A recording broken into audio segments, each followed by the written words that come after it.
Crime, Wine, and Chaos contains adult language and graphic content. Listener discretion is advised. Hello, you beautiful chaos kids. I'm Amber. And I'm Naomi, and this is Crime, Wine, and Chaos.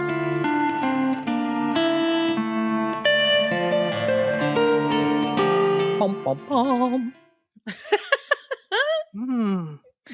Here we are. Here we are. Sister. Here I go again. Hi. Hey.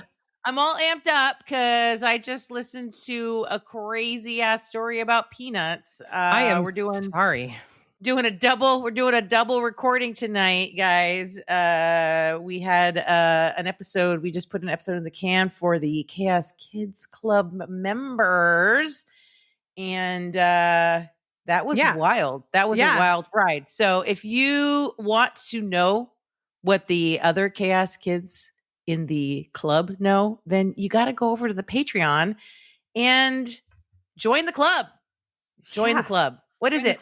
Patreon / Crime, Wine, and Chaos, something like that. I think it's patreon.com/Crime, Wine, and Chaos.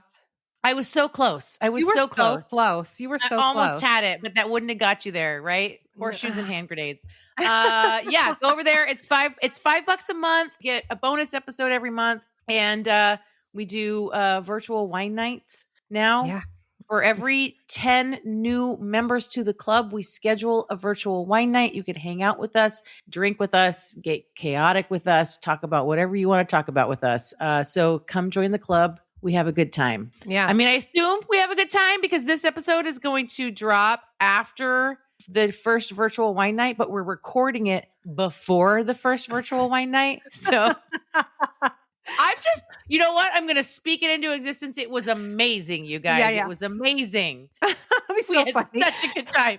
After this episode drops, we send out a socials post that's like, we no longer have a Patreon account.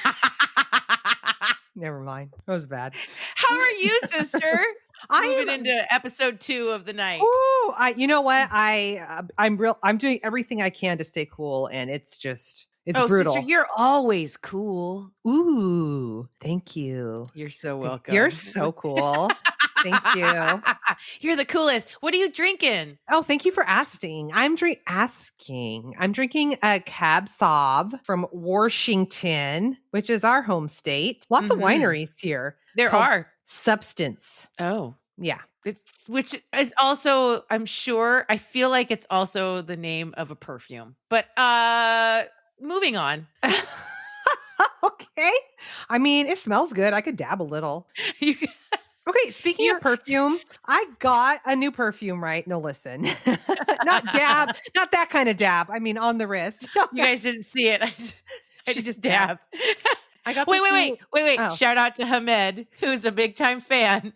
We work together and he's a dabber and it's awesome. Ooh, I want to see it. Ironically, he also is the one who started Tracksuit Tuesday. So he gets credit for dabbing and Tracksuit Tuesday. I love Tracksuit Tuesday. Me too. Anyway, sorry. You were going to tell a story about perfume. You just bought new perfume. It's a $5 story. I bought an apple perfume. It smells like celery. Flashbacks to like high school. Remember when like the fruity, smelly body sprays became a thing and they were like, everybody had to have them. And the one everyone wanted was pear. Do you remember that? Okay. Yes. This is not or grass. There was grass. Remember when there was grass? I feel like it was cucumber melon. There was cucumber melon, but there was also grass. Okay, well, like fresh cut grass. Smelled like grass. The thing that was trending for me was the sunflowers perfume. Oh, yeah. Which was really aggressive. Yeah. I prefer even still a fruity smell over a floral smell. I am not using $3 Rite Aid body spray, but so it's like, oh, like a light, like apple smell. That's nice, right? No, it smells like celery. I mean, Michael's like, it smells good. Like it smells like food, but it smells like celery. It smells good. Like, celery doesn't smell good. I mean, I don't know. I wasn't trying to.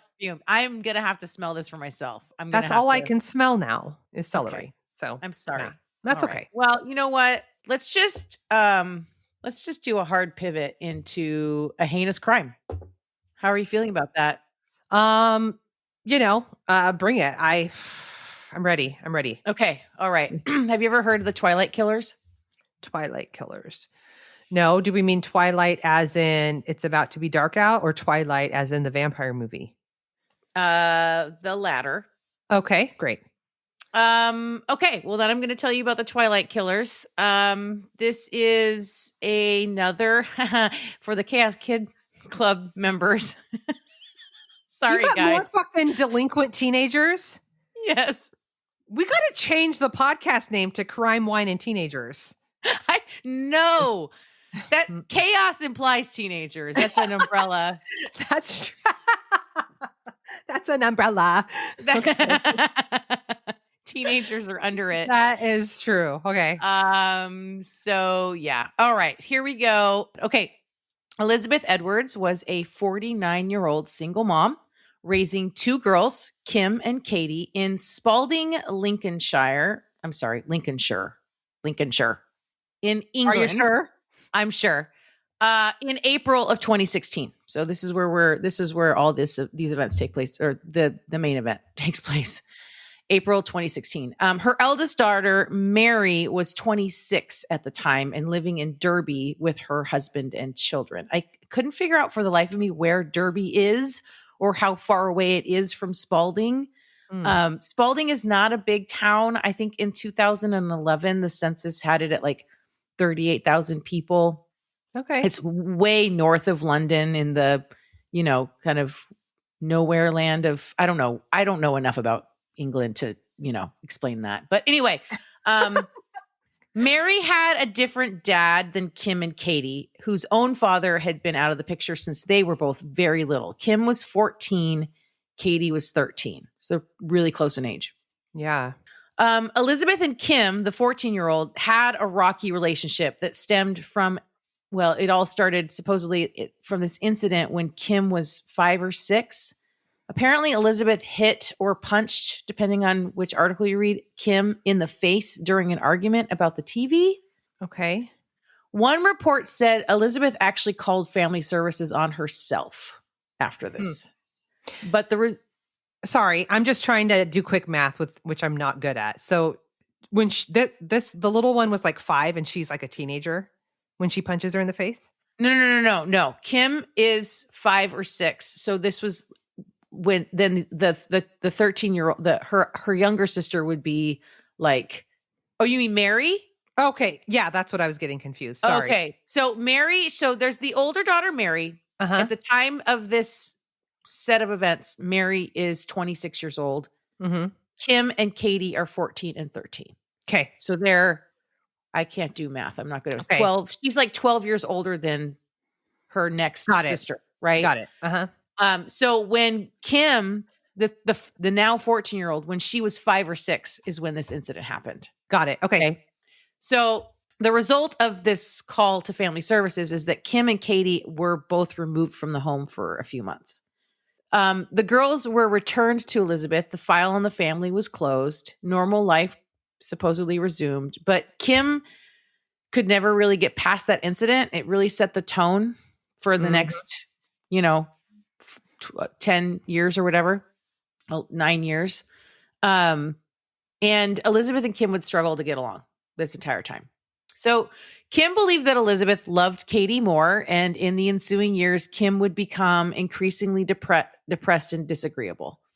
She threatened to run away on multiple occasions, and she even reported her mom to family services for choking her. It appears that nothing came of that claim, so it's unclear whether that actually happened or not. Different reports talked about Elizabeth having a husband and or a boyfriend who was abusive to her, and like the girls saw this abuse going on in the home. There was also other reports that like there was just violence in the home. So it's like I'm not sure like if Elizabeth continued to struggle with not hitting her kids. Oh, that isn't super clear. Right. But the more than one report said that she was the one that called family services on herself when that incident happened when Kim was 5, right? So Elizabeth was trying, right? Yeah. Kim wrote a suicide note that worried Elizabeth enough to take her for an emergency psychiatric assessment, but they found no signs of any mental illness in Kim. And Elizabeth and Kim fought all the time. When Kim was 13, she met Lucas Markham, who was also 13 at the time. What does the little sister have a good relationship with Kim, or is Kim just the black sheep altogether? I think it's more the black sheep situation. I saw a couple of things where it just briefly mentioned that, Kim and Katie also did not get along. And I think that there was like the resentment that Kim had over this perception that Elizabeth favored Katie, like also extended to her relationship with Katie. Yeah. So it was like she was left out of this family dynamic. Yeah. Yeah. Okay. So the first time Kim saw Lucas at John Glebe High School, he was throwing a chair across the classroom. Oh, God. And she just had hearts in her eyes, or? It was love at first sight. Cool. Throwing a chair. What the fuck? They were inseparable from that day on. Wow. Well, I guess if you grow up in a violent home and that's normal, I mean, I don't fucking know. I don't fucking know either. Okay. So by all accounts, the relationship between Kim and Lucas was intense, highly sexual, and they spent all their time together. Mm-hmm. They're 13. Yeah. Normal. Totally normal. Totally. Typical teenagers. Just typical teenagers. Yep. Mm-hmm. Their driving bond seemed to be their troubled childhoods. Oh, trauma bonding. Trauma bonding. Lucas's parents had a violent relationship, which led to them splitting up, and he and his brothers were taken into foster care. Eventually, they moved in with his aunt when he was around 4. When he was 5, his mom died from leukemia. Oh, God. And his relationship with his dad was extremely difficult as his dad was an alcoholic. Oh, my God, this poor kid. Mm-hmm. Lucas is described as extremely smart, especially good at math, but he had a horrible temper and an anger management problem. Mm-hmm. He was constantly getting into fights at school and arguments with his teachers. A friend from his school said you could sit and have a really good conversation with him, but he was always just really angry all the time at people. Oh, God, I've known people like that where it's like it's just seething under the surface and it's like uncomfortable to be around them. Like at any moment, you're going to blow. Uh-huh. Mm-hmm. Yep. Yeah. So Elizabeth obviously is very concerned about this relationship. She thought that the two were way too young to be having sex and that their all-consuming romance was unhealthy. Yeah. She did everything she could to mitigate this. She urged Kim to break up with Lucas, and then she told them he wasn't allowed inside the house. Oh, no. So they would just hang out in the yard. Older sister Mary, she described the two as a time bomb waiting to go off. Yep. Elizabeth would call Mary often during this period of time and tell her how worried she was about Kim and how Kim had become withdrawn from family and friends ever since she started dating Lucas. Red flags. I know. You see where this. Okay. So in October of 2015, the teens ran away from home together. Mm-hmm. They were found almost a week later sleeping in a tent together in a nearby town. So it was after this that Elizabeth basically forbid them from seeing each other at all. Okay, here's the thing. I've been in this. It's hard, and I'm no expert, but I think this is one of those keep your friends close and your enemies closer. Right. I can't tell you how badly I wanted little fuckers not in my home, but I also wanted them to only hang out in my home. Yep. Yeah. Yep. Mm-hmm. Oh, it's a bad spot to be in. So obviously all this did was create more tension between her and Kim and drive the teens closer together. Mm-hmm. In March of 2016, Kim had a serious suicide attempt, an overdose of pain medication that required an emergency room visit. Elizabeth put the whole family in counseling after that. Mary, Kim, Katie's older half-sister, would later say that things were really good during this period of family counseling. The family was in a really good place and everyone was really settled. The girls were happy in school and everyone was getting along really well. Oh, good. But the following month, in April of 2016, Kim and Lucas started working on a plan to be together forever. Oh, okay. It took them 3 attempts to follow through on their plan, as it involved Lucas sneaking into the Edwards home late at night. On the 11th of April, Kim fell asleep and failed to let Lucas in because she passed out. Mm-hmm. The next night, the 12th, the same thing happened again. She fell asleep before she could let Lucas in. Mm-hmm. Finally, on April 14th, 2016, Lucas walked the 30 minutes from his house to the Edwards home carrying a bag with 4 kitchen knives Oh, God. and knocked 3 times on Kim's bedroom window, their prearranged sign. Oh, no. Kim let Lucas in through the bathroom window, opened the bag, took out one of the knives and handed it to Lucas, who started to work on their plan. He went into Elizabeth's room while she slept and stabbed her in the neck, Oh, God. then smothered her with a pillow and stabbed her 8 more times. Oh, God. Kim went into her mom's room to check on Lucas and make sure that he's okay. Sure. And he was on top of Elizabeth with the pillow over her face. And Kim thought she heard her mom say, "Get off me." It took 10 minutes for Elizabeth to die. Oh, no. God, how can you do that while your mom is... Wow. I don't...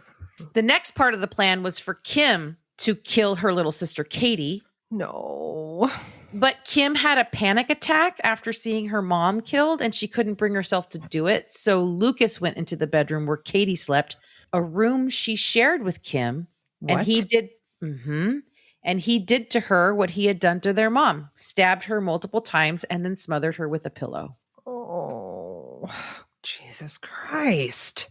Then they took a bath together to wash the blood away so that the dog wouldn't smell it, because the dog doesn't like the smell of blood. And Lucas and Kim don't like the smell of blood. Oh. Kim put on her Minions pajamas. Oh, my God.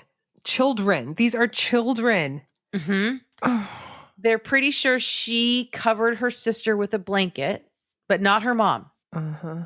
And then they went downstairs and got cozy on the couch with blankies and pillows, and they ate tea cakes and ice cream and had sex and watched 3 of the Twilight movies. Oh, my God. Okay. The idea... This is not the main point here, but the idea of having sex after that just happened.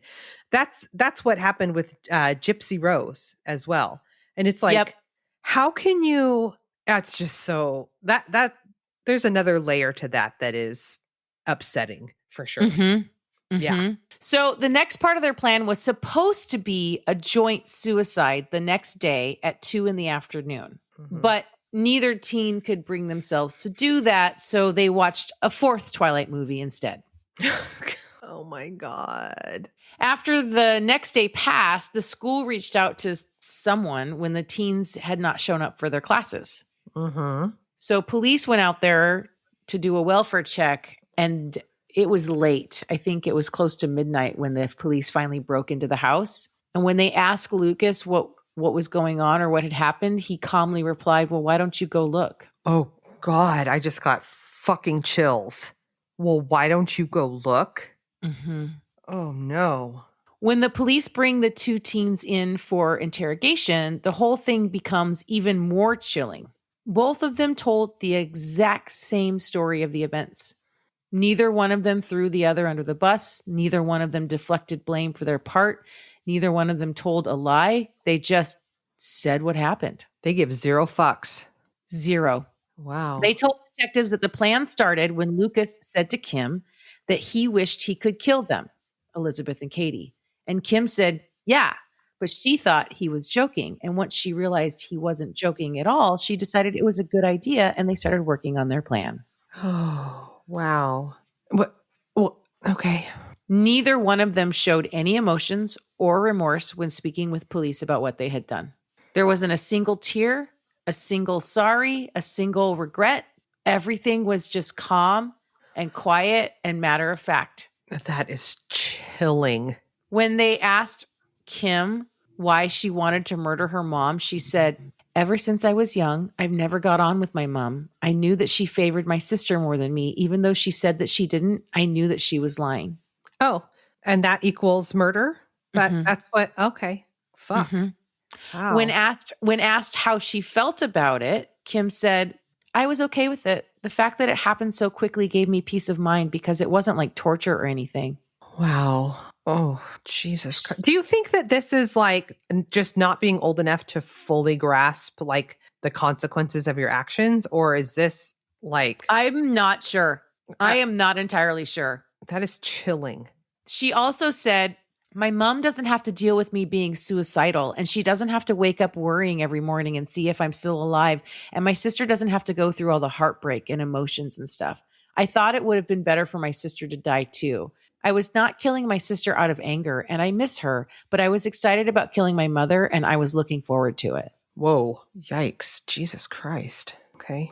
And it's that thing again. It's that thing again Mm-hmm. that comes up over and over and over again. She wanted to kill her sister so her sister wouldn't have to be heartbroken and deal with the grief and the shock and all of the things of finding out her mother is murdered. Yeah, Now- I was thinking that too when you were saying my mom doesn't have to worry about my suicide attempts. It's like putting her out of her misery. Yeah. Yeah. Now, Lucas actually said that, and he said that the reason he killed the sister was because she would have called the police. Both are probably true. Yep. God. Yep. Kim also said, "We felt laid back about what had happened. Neither of us felt that bad about it." Oh my God. You expect two girls so close in age that they would be so close, that they would be besties. I mean, sometimes. It's just so fucking awful. It's so awful. And poor Mary, she got the call and she had to go to the house and identify the bodies. Oh no. Mm-hmm. That's awful. She sat in the courtroom every day during the trial for Kim. I don't know if she did for Lucas. And she had to watch her sister talk about these murders with absolutely no emotion or remorse of any kind. Okay, so she wasn't in shock. Nope. Mary said in a TV interview years later, "I was expecting at least something, especially when it come to Katie. With my mom, I kind of knew that she wouldn't show remorse because she kind of hated mom. We all kind of knew that. But when it came to Katie, I was expecting some, and there was nothing. And even to this day, there is no remorse. I kept looking at Kim, and I literally wanted to jump over that fence and knock her face off, basically. When she did look at me, she had the cheek to smirk at me. She smirked at me as if to say, ha ha. And I just looked at her and I had to go out. I felt sick." Oh, God. Can you imagine? No, I can't sister. imagine. Yeah. Sorry. No, of course you can't. I'm so sorry. I don't know why. I mean, I can't. I don't really have sisters, so I can't fully.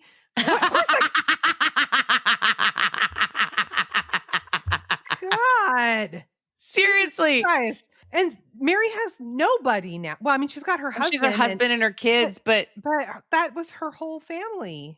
I mean, one guy on one of the videos I watched talked about how this was essentially a family annihilation by proxy. Yeah. As if she had basically hired Lucas as a hitman to take out her family. Yeah. Right. Oh, uh-huh. So Kim refused to plead guilty to murder and instead opted for the lesser charge of manslaughter, which was not accepted by prosecution, which led to the trial. Oh, she's like a la carting at a restaurant. You know, Yes. I'll actually take a little manslaughter. I'll take Yes. that. That's not how this works. No, it's not how any of this works. God. Her defense tried to use a mental illness defense of some kind. I'm not sure how that works in England. I just read one sentence or whatever that was like they tried to, right? Police evaluations didn't find either of the murderers to suffer from a recognized mental illness, but Kim did show signs of a personality disorder, which cannot be diagnosed until she reaches 18, which I assume is part of the law in England. Mm-hmm. Yeah, that's tricky. The tapes of her confession to the police were all the jury needed to hear to reject any notion that she didn't know what she was doing. Mm-hmm. Yeah. In November 2016, Kim Edwards was found guilty and sentenced to life in prison alongside Lucas Markham, who had pled guilty before trial. Both appealed their sentences and they were reduced to 17 and a half years. As of today, they have served 6 or 7 of those years. Wow. Edwards and Markham are the youngest killers in the UK and the first double murders by 14-year-olds. Holy shit. Yeah. Some people have described this as a case of folie à deux, but not everyone agrees with that. And I actually don't know if I agree with that at all. That's like a shared psychosis, right? Uh-huh. Yeah, I don't think so. Yeah, there was a lot of people, a couple of places where people talked about it, like Romeo and Juliet, and like, don't even get me started. No. Because first of all, Romeo and Juliet was supposed to be, it's not a love story. It's not supposed to be this tragic love tale. It was supposed to be like a statement on the ridiculousness of teenage infatuation, right? Like it's not a romantic tale at all. Also in Romeo and Juliet, like, yes, a friend gets killed in a fight, but like ultimately in Romeo and Juliet, they take themselves out. They don't take like, Romeo's mom and sister down. Right. Or Juliet's mom and sister, right? This is not exactly, but it's like you saw this with the Carnation Christmas killing. Yeah. And then, of course, Gypsy Rose. It's all, there's something about the young people that are obsessed with each other or whatever that I don't know. I don't know. Well, the Carnation killings, they were adults. What's her name? She was like 29 when that happened. Yeah. She was also sort of stunted because she stared at it. I don't know. There's something. Yeah, I don't think it's a shared psychosis, but I don't know. I don't know what it is. So it was interesting because, things are a little bit different in the UK where the law is concerned. Normally, they don't release the confession or like the interview tapes of minors, but this one was like such a huge case when it happened. And like the whole country was just rocked by this murder, right? This double murder by these two 14-year-olds. Like it's crazy pants. So you can actually go and like hear like her actually say these things. And she's just talking like, like this. And, I don't really feel bad about it. Cause, like, whatever. Oh my God. That's just really creepy. It's really unsettling. It's really, really unsettling. So that's the Twilight killers. I hate that, sister. You're so welcome. Oh my God. That's fucking spooky. With this one, and with the one that you did for the Patreon, if you want to hear it, go sign up. Shameless plug. I wonder, like, I oftentimes wonder if after years have passed in prison and they have reached adulthood, like if there's ever any remorse or reflection or, you know what I mean? Like, I think that happens. I think it really depends on the person, right? Like, that's that thing we talk about where it's like, okay, like with the Mont Vernon murders, right? Where there was like 4 boys, but like 2 of them were actually basically psychopaths. Yes. Right. And it's like that thing of like 2 or the Cassie Stoddard, right? Or right. God, like, yeah. They were both sociopaths. Like those were both sociopaths. They were both into it. They both wanted to do it. Right. On some level, like I have to think that Kim and Lucas are both fucking sociopaths and they found each other. Yeah. Yeah, I do know. Oh. But also the fact that they're like, they don't have any mental illness it's like, no way do 2 14-year-olds murder 2 people and then just hang out on the couch eating ice cream and fucking and like watching movies while there's dead bodies upstairs. And there's nothing mentally wrong with them. Like that. Right. That's not, because that's not normal. That is not typical teenage behavior. No. Just being normal teenagers. Just typical teens. Right? Like clearly they have mental issues. There's no way they don't. I know. Oh my God. That's terrible. Anyway, no, there you go, sis. There you go. You want to do like a hard pivot into something fun? Oh, please tell me your chaos is fun. And please do not gross me out this time. I can't take another gross out. Okay. I cannot. Oh, okay. One gross out a week is enough for me. Okay, but you just did double teenage murderers. Okay, fair enough. Okay, fair enough. All right, okay, we're going to talk about toilets. Do you want to talk about toilets? Do you want to talk about toilets? Oh. Okay. But it's actually not gross. Okay, so we're going to the village of Potsdam, New York. Okay. Fred Robar, who goes by Hank. He is a long time. His name is Fred, but he goes by Hank? Okay. Yes. Please tell me his middle name is Henry and explain to me how Hank is a nickname for Henry. I can't. Explain to me. How is Dick a nickname for Richard? How is Bill a nickname for William? It is nonsense. It's nonsense. At least my nicknames make sense. Okay. Anyway. Okay, that's true. Okay, so Amber Damber Do.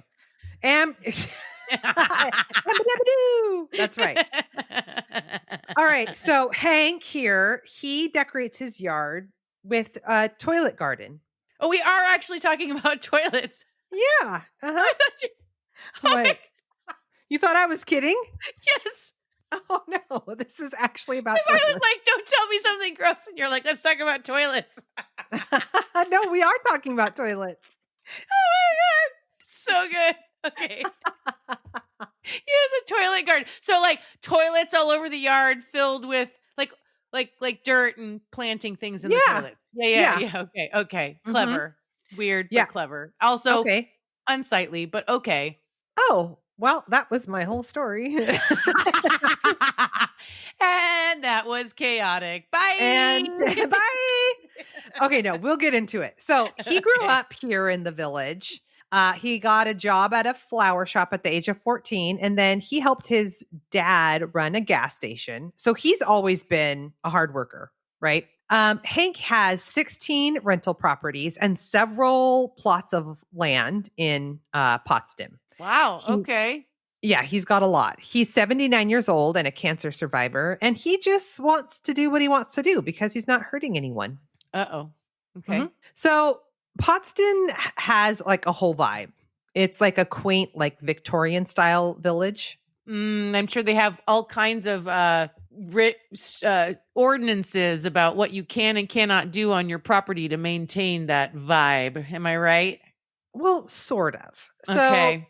They definitely want to maintain the vibe, and Hank's not helping. So at one point, Hank is offered a very large sum of money by Dunkin' Donuts for one of his plots, but it would require a rezoning, and Hank was denied by the city's planning commission.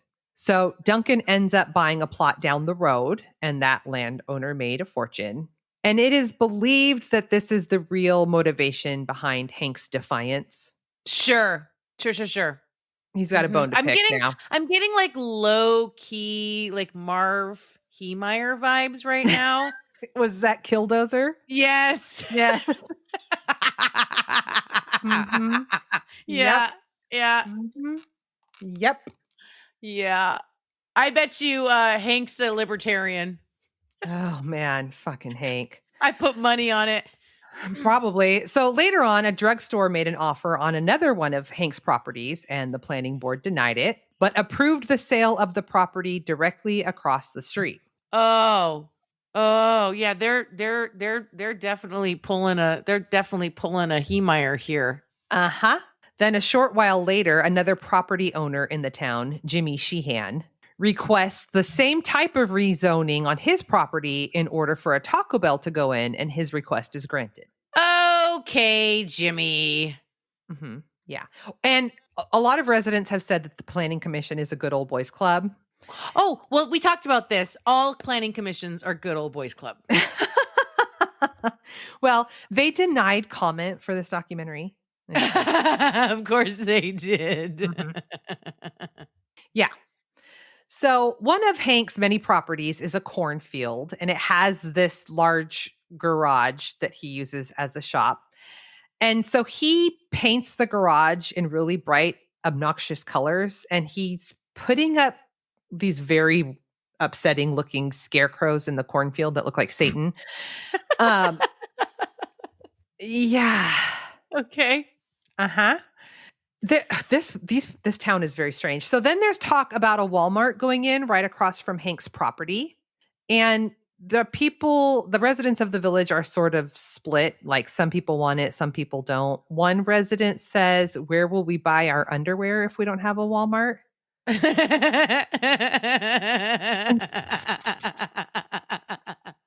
And in response to that, Hank puts up an extra long clothesline across his cornfield and hangs underwear on it. That's perfect.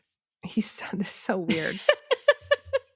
So Hank has all these old toilets that he had from his rental properties. Because he kept them. Yeah. And so he starts making toilet gardens. That's a perfectly good toilet right there. We don't throw that out. And he has toilet gardens on every property that he owns in the village. Wait. It's a lot. Okay, what's the name of this place? Potsdam? Yeah, or we're putting that. Put a pin in that. We're going to. That's definitely on the trip.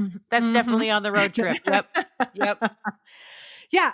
During Christmas time, he'll put a Christmas tree in the toilets, and at Easter he does eggs.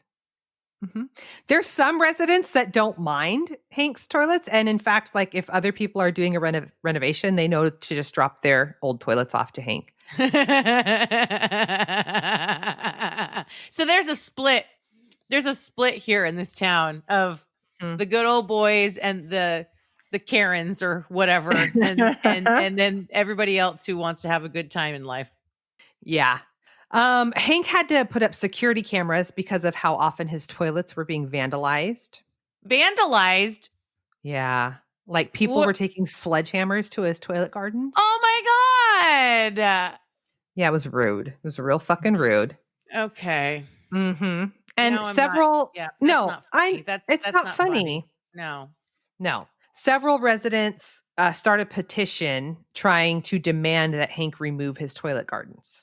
Some people have way too much time on their hands. That's all I'm saying. Well, yes. And if you're living in some bougie little Victorian village in New York, I mean, I don't know. Yep. Yeah. So they file this with the court and the case is dismissed because the code enforcement officer didn't file the paperwork correctly. Yeah. There was another time where the judge presiding over the case, resigned prior to the verdict because they were caught using cocaine. I love this town. I know. And even still, there isn't exactly a city code regarding using toilets as yard decorations. I mean, that would have to be a really specific city code. Yeah. Yes. So in 2020, the village voted on a resolution and ordered Hank to remove his toilet gardens by September 1st or face further action.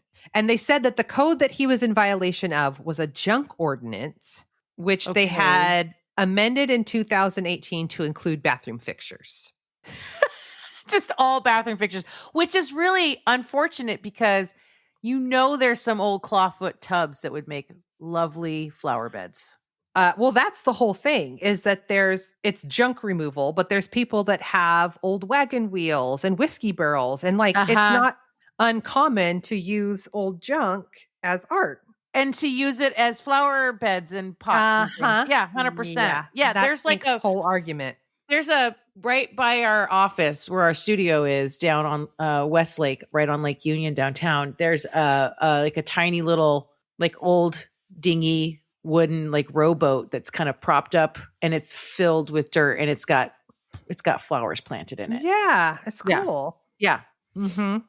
So this decision is handed down to Hank, and it's like, if you don't remove your toilets, the city will do it for him.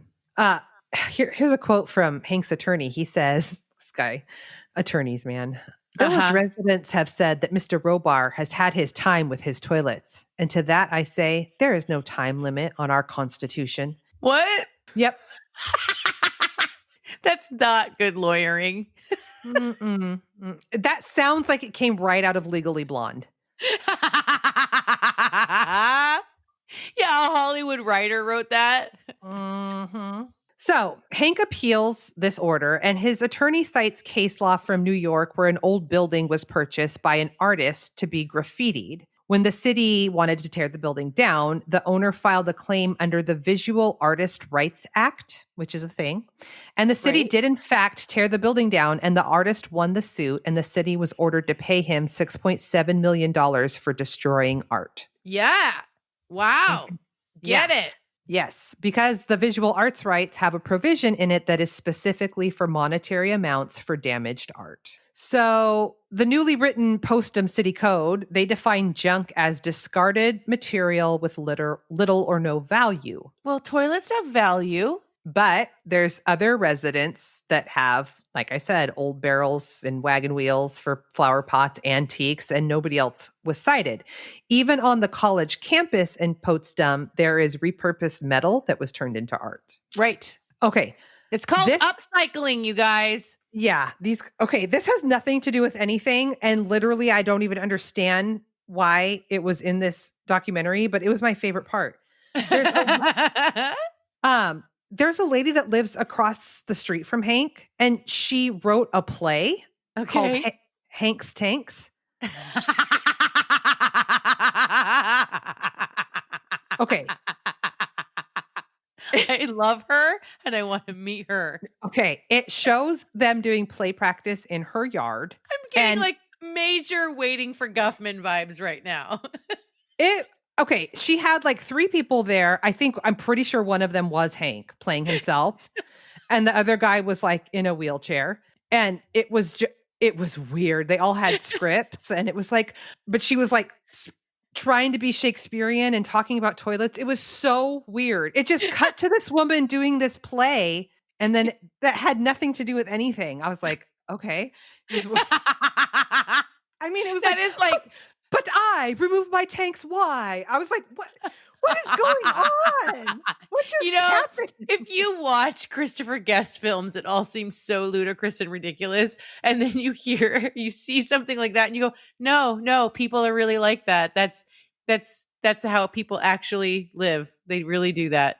Oh my God. Yeah. So anyway, that happened. So Hank files a federal complaint against the village of Potsdam for $7 million for infringing on his artistic rights. Okay. He also applied for an immediate injunction preventing the village officials from removing his toilets. Right. Yep. In late 2020, after the judge reviewed Hank's complaint, it was determined that his complaint did in fact have merit and he was granted his suit. And he settled for an undisclosed amount. Wow.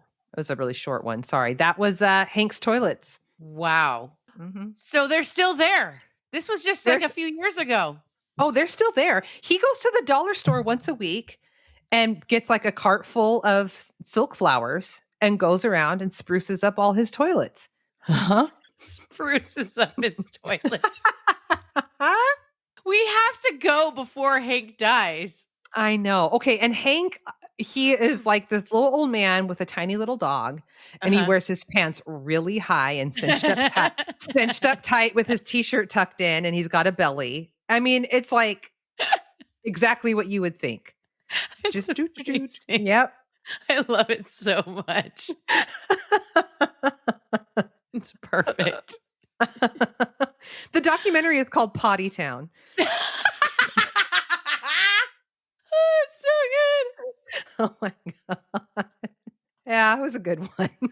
Oh, sister, thank you for that. You're welcome. Yeah. Oh, that was good stuff. Oh, do we have anything for the good of the order? Just do all the things. Follow us on all the socials. You can follow my band at tinfoiltophat.com. You can follow Naomi at Misnomers on Twitter. What else?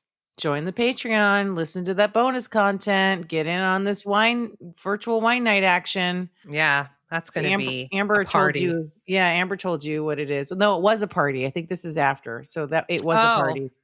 It was a party. It was chaotic. Yeah. Yeah. Mm-hmm. Yeah. Join us. Oh, well, thank you for that, sister. I fucking love you. Fucking love you. I loved our double recording night, and that was fucking chaotic. Bye-bye. Bye.